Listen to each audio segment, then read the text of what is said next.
Matatag Filipino 7, Aralin 3.2, pagsusulatan ng dalawang binibini na si Urbana at ni Felisa, ni Presbitero D. Modesto de Castro.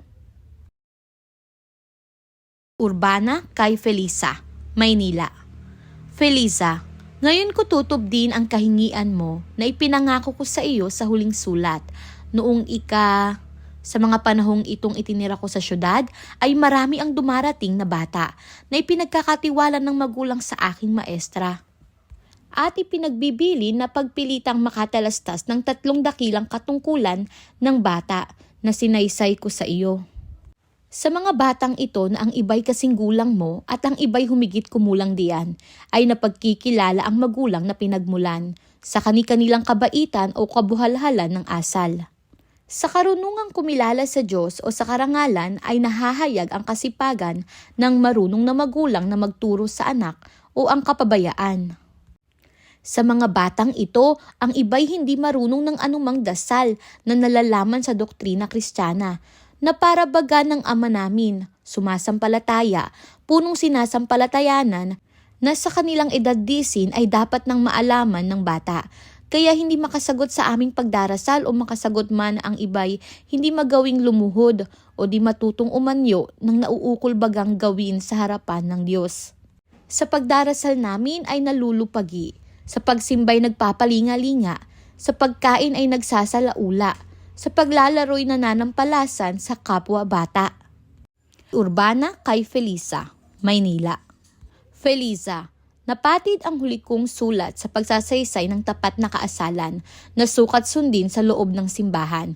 Ngayon ay ipatutuloy ko. Marami ang nakikita sa mga babaeng nagsisipasok sa simbahan na lumalakad na di nagdarahan, nagpapakagaslaw at kung marikit ang kagayakan ay nagpapalingap-lingap na aking tinitignan kung may nararahuyo sa kanya. Marami ang namamanyo ng nanganganinag, nakabingit lamang sa ulo at ang modang ito'y dala hanggang sa pakikinabang at pagkukumpisal. O Felisa, napasaan kaya ang galang sa santong lugar? Napasan kaya ang kanilang kahinhinan?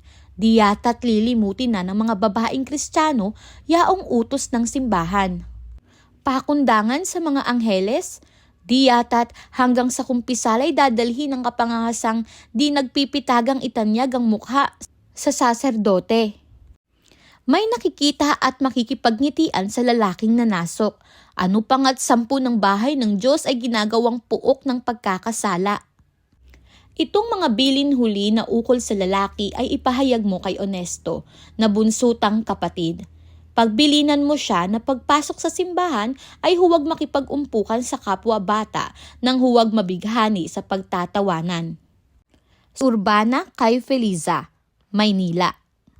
Sa 7:00 kami makasimba na ay kakain kami ng agahan, pagkatapos ay maglilibang-libang o maghuhusay kaya ng kani-kaniyang kasangkapan, sapagkat ang kalinisan at kahusayan ay hinahanap ng mata ng taong nagising at namulat sa kahusayan at kalinisan. 8:00, gagamit ang isa't isa ng aklat na pinag-aaralan. Ang iba'y darampot ng pluma, tintero at ibang kasangkapan ukol sa pagsulat. Magdarasal na sumandali bago umupo sa pag-aaral. Hihinging tulong sa Diyos at kay Ginoong Santa Maria.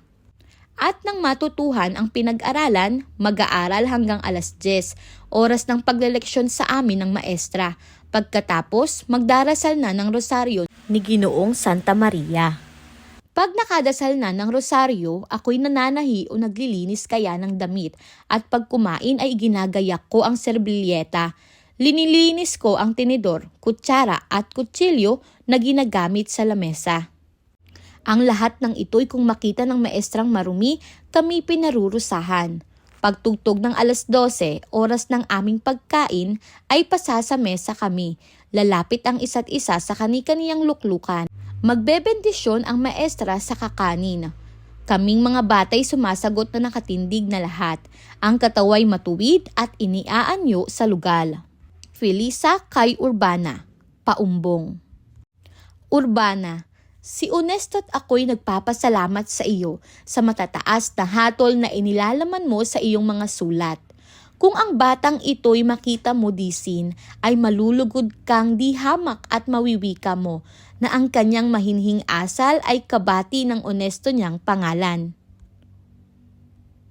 Masunurin sa ating magulang, mapagtiis sa kapwa-bata, hindi mabuyo sa pakikipag-away at mga pangungusap na di katwiran, mawilihin sa pag-aaral at sa panalangin, pagkaumagay mananaog sa halamanan, pipitas ng sangang may mga bulaklak.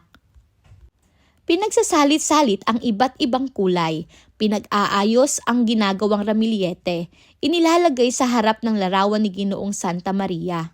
Isang asusena ang iniuukol sa iyo, isang liryo ang sa akin at paghahayin sa reyna ng mga Virgenes ay linalangkapan ng 3 aba Ginoong Maria.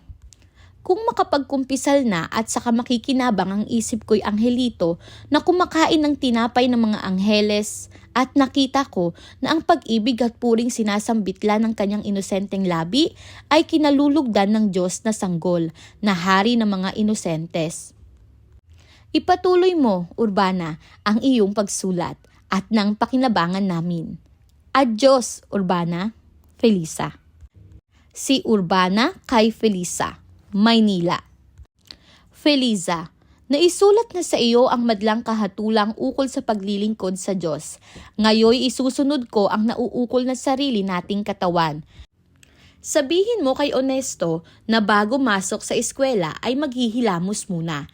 Suklaying maayos ang buhok at ang barot sa lawal na gagamitin ay malinis.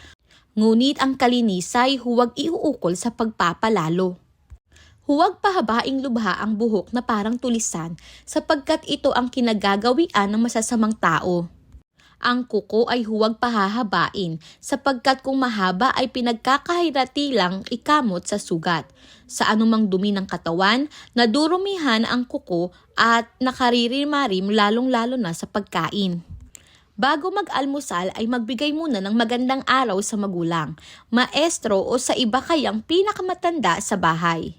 Sa pagkain ay papamihasain mo sa pagbebendisyon muna at pagkatapos ay magpapasalamat sa Diyos. Kung madurumihan ang kamay, mukha o damit ay maglinis muna bago pa sa eskwela.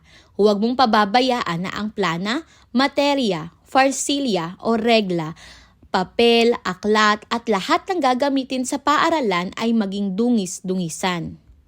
Kung makikipag-usap sa kapwa-tao ay huwag magpakita ng kadunguan.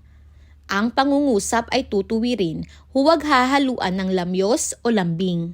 Urbana kay Feliza, Maynila.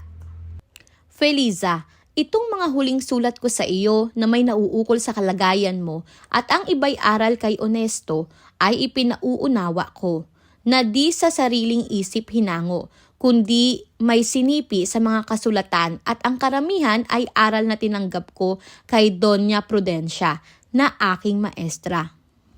At siyang sinusunod sa eskwela namin, aya ibig ko disin na sa ating mga kamag-anak sa mga paaralan sa bayan at mga baryo ay magkaroon ng mga salin nito at pag-aralan ng mga bata.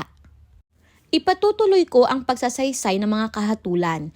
Si Onesto, bago pa sa eskwela ay pabebendisyonon muna kay ama't ina.